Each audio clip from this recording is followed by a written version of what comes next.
അധ്യക്ഷൻ ഏറ്റവും ബഹുമാനപ്പെട്ട ജെയിംസ് പാലക്കലച്ച, ഇന്ന് ഇവിടെ പ്രകാശനം ചെയ്ത പുസ്തകം സ്വീകരിച്ച ബഹുമാനപ്പെട്ട Ravivarma sir, professor James Manimala sir, വേദിയിലും സദസ്സിലുമായി ഉപവിഷ്ടരായിരിക്കുന്ന മഹത് വ്യക്തികളെ, വിശിഷ്യ ശ്രീ ഫിലിപ്പോസ് തത്തമ്പള്ളി, ശ്രീ സബീഷ് നെടുമ്പറമ്പിൽ, പ്രിയമുള്ള ബഹുമാനപ്പെട്ട അധ്യാപക സുഹൃത്തുക്കളെ, വിദ്യാർത്ഥികളെ, ക്ഷണിതാക്കളായി വന്നിരിക്കുന്ന മറ്റഭ്യുദയകാംക്ഷികളെ, ഏവർക്കും എൻ്റെ സ്നേഹം നിറഞ്ഞ അഭിവാദനങ്ങൾ. ഇന്നിവിടെ ക്ഷണിച്ചതുകൊണ്ട് മാത്രം വന്നയാളല്ല ഞാൻ, പിന്നെയോ ഹൃദയത്തിൻ്റെ അടുപ്പം കൊണ്ട് വരാൻ നിർബന്ധിതനായ ഒരാളാണ് ഞാൻ. നമ്മുടെ ശ്രീ ഫിലിപ്പോസ് തത്തമ്പള്ളി അദ്ദേഹത്തിൻ്റെ സ്വാഗത പ്രസംഗത്തിൽ ഞങ്ങൾ തമ്മിലുള്ള അടുപ്പത്തെക്കുറിച്ചൊക്കെ പരാമർശിച്ച് സംസാരിച്ചു. അദ്ദേഹത്തിൻ്റെ ആദ്യ കവിത എന്നെയാണ് ആദ്യം കാണിച്ചതെന്ന് എനിക്ക് തോന്നുന്നു. അദ്ദേഹത്തിൻ്റെ കവിതകളുടെ ആദ്യത്തെ സമാഹാരവും എൻ്റെ അടുത്ത് അദ്ദേഹം കൊണ്ടുവന്നിരുന്നു. അന്ന് കോളേജ് വിദ്യാർത്ഥിയാണ്. അപ്പോൾ ഈ ഗ്രന്ഥത്തിലെ കവിതകൾ കണ്ട് ഇദ്ദേഹം ഈ രംഗത്ത് പ്രശോഭിക്കേണ്ട ഒരു വ്യക്തിയാണല്ലോ എന്ന് മനസ്സിൽ കണ്ടുകൊണ്ട് ഞാൻ ആ കവിതാ സമാഹാരം പ്രൊഫസർ മാത്യു ഉലകന്തർ സാറിൻ്റെ കയ്യിൽ കൊടുത്തു. അതിപ്പോഴും ഫിലിപ്പോസ് തത്തമ്പള്ളിക്ക് അറിയാമോ എന്നെനിക്കറിഞ്ഞുകൂടാ. ഉലകന്തർ സാറ് ഏകദേശം എൻ്റെ അഭിപ്രായം തന്നെ പറഞ്ഞു. പിതാവേ, എന്നോട് പറഞ്ഞ വാക്കുകൾ ഞാൻ പറയാണ്, ഈ പയ്യനെ നമ്മൾ പ്രോത്സാഹിപ്പിക്കണം. ഈ പയ്യന് വളരെയേറെ സാഹിത്യ അഭിരുചിയുള്ള ആളാണ്. കവിതകൾ ആരംഭകൻ എന്നുള്ള നിലയിൽ ഗംഭീരമായിരിക്കുന്നു എന്ന്. ആ ഗ്രന്ഥം പുറത്തു വന്നപ്പോൾ അദ്ദേഹത്തിന് കിട്ടിയ സ്വീകരണം വളരെ വലുതായിരുന്നു.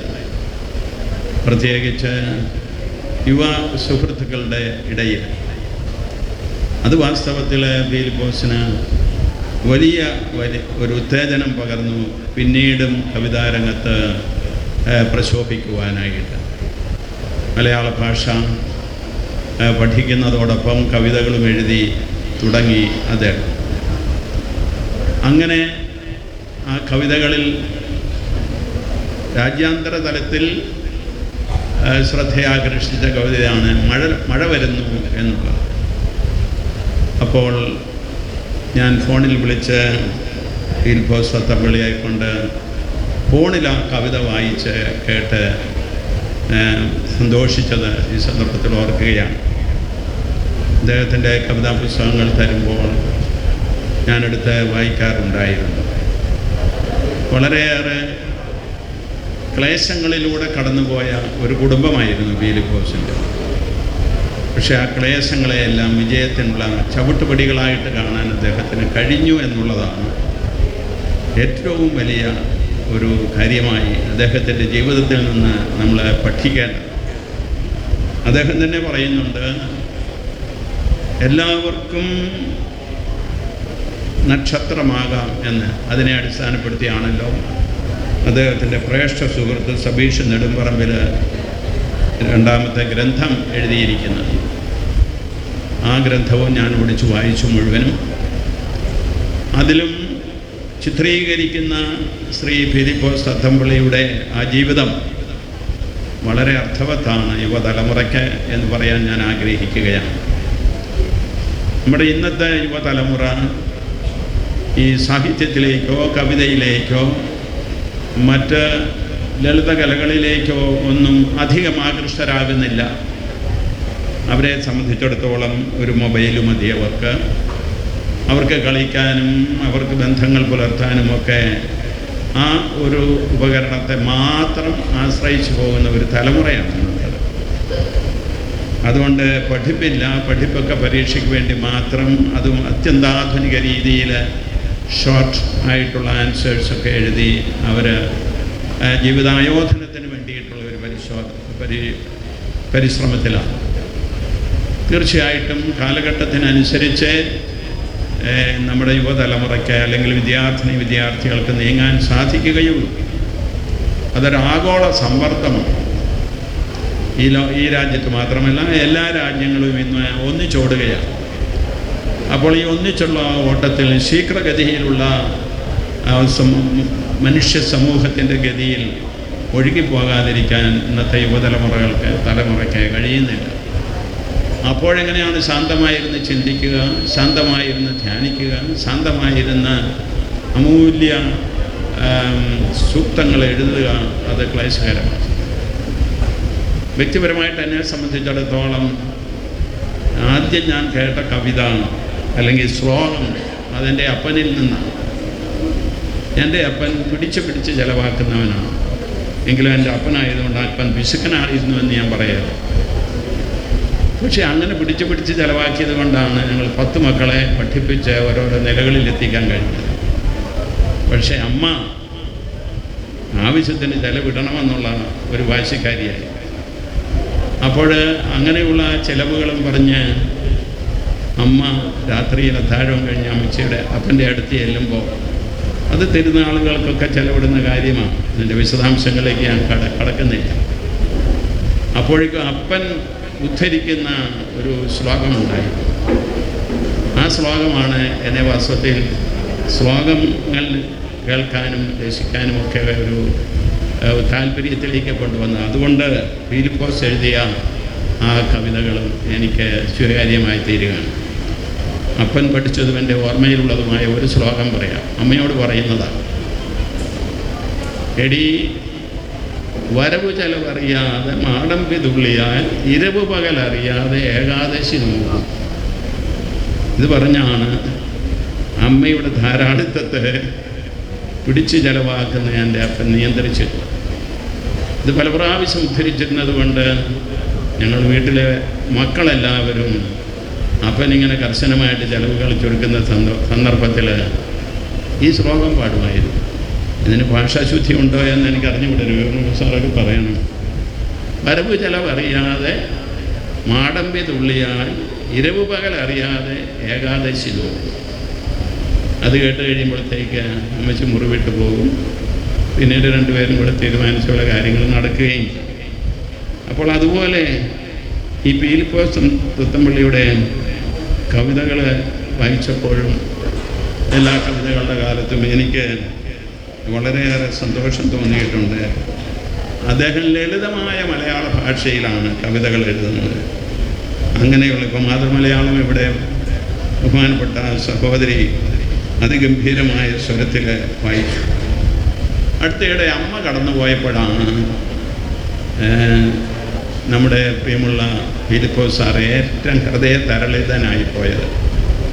ഉണ്ടായിരുന്നെങ്കിൽ സ്ഥലത്ത് വന്ന് ഞാൻ മൃതദേഹ സംസ്കാര ശുശ്രൂഷയിൽ സംബന്ധിച്ചതിനെ. പക്ഷേ ഞാൻ റൂമിലായി. അപ്പോൾ അത് കഴിഞ്ഞ് അദ്ദേഹം എഴുതിയ അമ്മയെക്കുറിച്ചുള്ള ഒരു ഓർമ്മ എന്ന കവിത ഞാൻ തന്നെ ഇവിടെ ഒന്ന് അടുക്കുകയാണ്. എനിക്ക് കവിയരങ്ങിലൊന്നും സംബന്ധിക്കാൻ യോഗ്യതയുള്ള ആളല്ല എന്നൊരിക്കലും ഞാനത് അയക്കുകയാണ്. അമ്മയൊരോർമ്മയായി മഴ നെല്ല് ചിത്രമായി അമൃത വർഷമായി പെയ്തിറങ്ങുന്നു. കരളിൽ കഥനം പുഴയായി ഒഴുകുന്നു. കണ്ണുനീരുപ്പിലലിയുന്നു കണ്ണുകൾ. ഭിത്തിയിൽ തൂങ്ങുന്ന അമ്മതൻ ചിത്രത്തിൽ അക്ഷര നക്ഷത്രങ്ങൾ പുഞ്ചിരിക്കുന്നു. അകലെ ആകാശത്ത് അമ്മ നക്ഷത്രമായി മിന്നിത്തിളങ്ങുന്ന കാഴ്ചകൾ കണ്ടു ഞാൻ. സ്മരണ സാനുക്കളിൽ നിറയുന്നു ചിന്തകൾ. കരുണതൻ പൂനിലാവിൽ അലിയുന്നു മാനസം. അമ്മിഞ്ഞ പാലിനായി വാവിട്ടു കരഞ്ഞ നാൾ.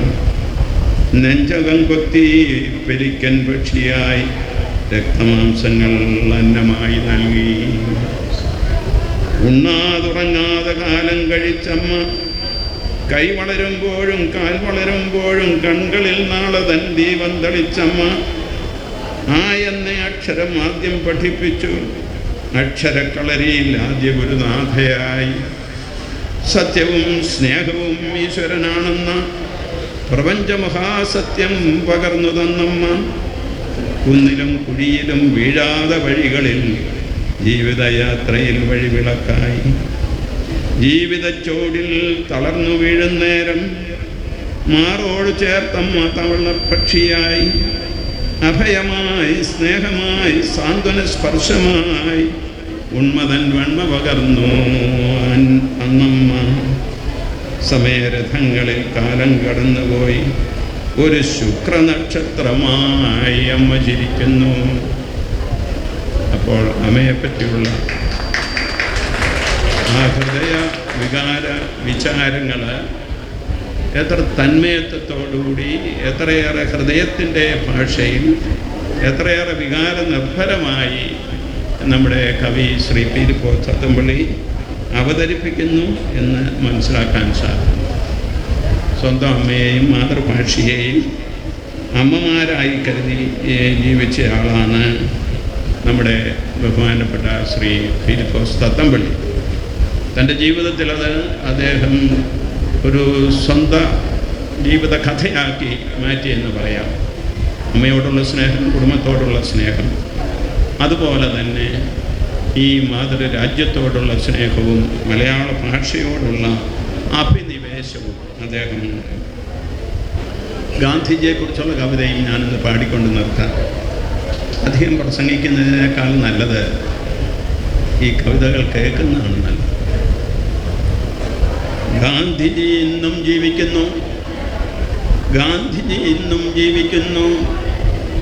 പുണ്യപുരാതന ഭാരതനാടിൻ ചരിത്രം ഉറങ്ങി ഉണരും വഴികളിൽ.